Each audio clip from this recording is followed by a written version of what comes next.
सीमा गर्मियों की छुट्टियों में अपनी नानी के गांव आई थी। सीमा नानी के घर पहुंचने के बाद अपनी नानी के पैर छूती है और उनसे आशीर्वाद लेती है। तभी उसकी नानी उससे कहती है, इतनी बड़ी हो गई मेरी सीमा, चल जल्दी से हाथ मुंह धो ले, मैं तेरे लिए खाना लगा देती हूँ। भूख लगी होगी ना? हाँ नानी, भूख तो लग रही है मुझे, आपके हाथ के बने हुए पीले दाल और चावल खाने की। कितना टाइम हो गया है मुझे आपके हाथ का बना हुआ दाल चावल खाए हुए। तू तो नौकरी में व्यस्त थी, तो तुझे कहाँ से टाइम मिलेगा अपनी नानी के लिए? और जब इतने टाइम बाद आई है तो ज्यादा टाइम के लिए रुक कर जाएगी तू। हाँ हाँ नानी, इस बार पूरे 2 महीने के लिए आई हूँ। सीमा की नानी अंदर जाकर उसके लिए खाना बनाने लगती है। सीमा कमरे में अकेली होती है, तभी उसे किसी औरत के रोने की आवाज सुनाई देती है। वो कभी खिड़की से बाहर झांकती है तो कभी दरवाजे से बाहर झांकती है। उसे समझ में नहीं आ रहा होता है कि आखिर रो कौन रहा है। तभी नानी खाना लेकर आ जाती है। वो अपनी नानी से कहती है, नानी, कोई औरत रो रही है क्या? मैं जब से यहाँ आई हूँ तब से मुझे यहाँ किसी औरत की रोने की आवाज आ रही है। हे भगवान, कहीं ये वही तो नहीं? बोलो ना नानी। अरे कोई नहीं रो रहा, ये तेरे मन का वहम है। और तू ना अब खाना खा ले, ज्यादा यहाँ वहाँ की बातों में ध्यान मत दिया कर। जल्दी से खाना खा और फिर मेरे साथ आ जा मेरे कमरे में, दोनों बैठकर खूब सारी बातें करेंगे। ऐसे ही अगले दिन सीमा अपनी नानी के साथ गांव के बाजार जा रही होती है। उसी रास्ते में फिर से किसी औरत के रोने की आवाज आती है। वो अपनी नानी से कहती है, अरे नानी, क्या सच में तुम्हें अभी भी किसी औरत की रोने की आवाज नहीं सुनाई दे रही? मुझे किसी औरत की बहुत बुरी तरीके से रोने और चीखने की आवाजें आ रही हैं। मैं बहुत परेशान हूँ नानी, आखिर ये कौन है? मुझे लगता है कि सीमा को शहर भेज देना चाहिए, यहाँ रहना उसके लिए ठीक नहीं। नानी बोलो ना, आप चुप क्यों हो जाती हो? सीमा, तू घर चल, मुझे तुझसे बहुत जरूरी बात करनी है। नानी सीमा को घर ले आती है और सीमा से कहती है, सीमा, कल सुबह तू शहर वापस चली जाएगी।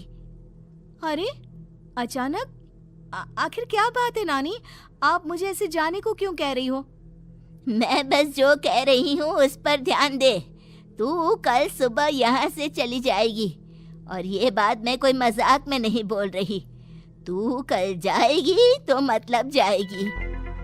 अरे नानी, चली जाऊंगी मैं, ठीक है, पर आखिर बात क्या है ये तो बता दो।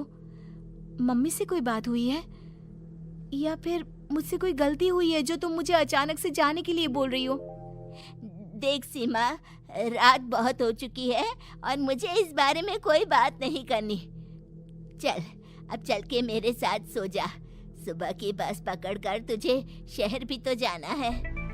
सीमा को अपनी नानी का ऐसा व्यवहार देखकर बहुत ही अजीब लगता है। उसे कुछ समझ में नहीं आ रहा होता है कि आखिर उसकी नानी उसे अचानक से गांव छोड़कर जाने के लिए क्यों कह रही है। ये सारी बातें सोचते सोचते सीमा की आंख लग जाती है और वो अपनी नानी के साथ सो जाती है। ऐसे ही आधी रात को सीमा को फिर से किसी औरत की रोने की आवाज सुनाई देती है।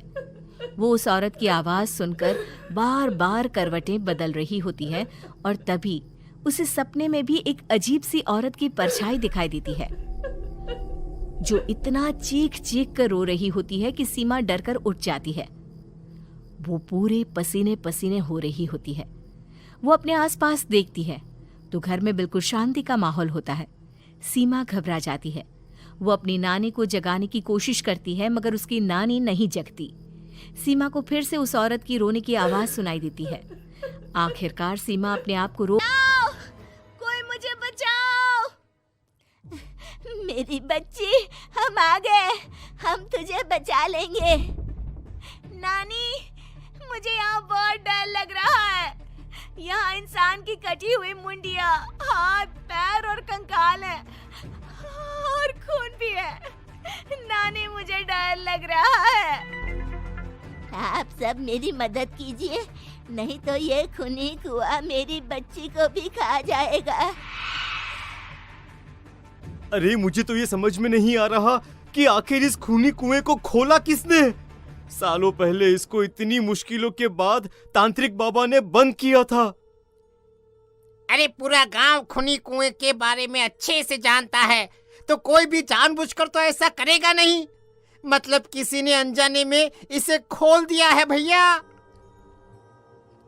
सीमा को इस बारे में मालूम नहीं था, और जब से वो यहाँ आई थी तभी से उसे किसी औरत के रोने की आवाज़ें भी सुनाई दे रही थी। कहीं सीमा ने ही तो उसे नहीं खोला। अगर ऐसा है तो फिर सीमा का बचना बहुत मुश्किल है। वहीं कुएं के अंदर सीमा रोते हुए बैठी होती है कि उसे आवाज सुनाई देती है जो कुएं के बाहर खड़े गांव वालों में से किसी को सुनाई नहीं देता। आज सालों के बाद मुझे ताजा खून मिलेगा। तेरा खून पीकर आज मैं अपनी प्यास बुझाऊंगा।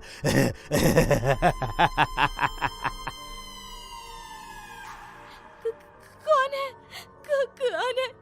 मत मारो प्लीज, मुझे जाने दो प्लीज। मैंने किसी का क्या बिगाड़ा है?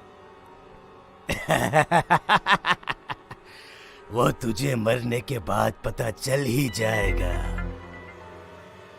जितने में गांव वाले और सीमा की नानी कुछ सोच पाते, उतने में उन्हें सीमा के चिल्लाने की आवाज आती है और अगले ही पल सब शांत हो जाता है। क्या हुआ? सीमा, मेरी बेटी। माफ करना बहन, लेकिन अब सीमा वापस नहीं आएगी। हमें एक बार फिर से कुएं को बंद करना होगा। गांव वाले तभी तांत्रिक को बुलाकर लाते हैं।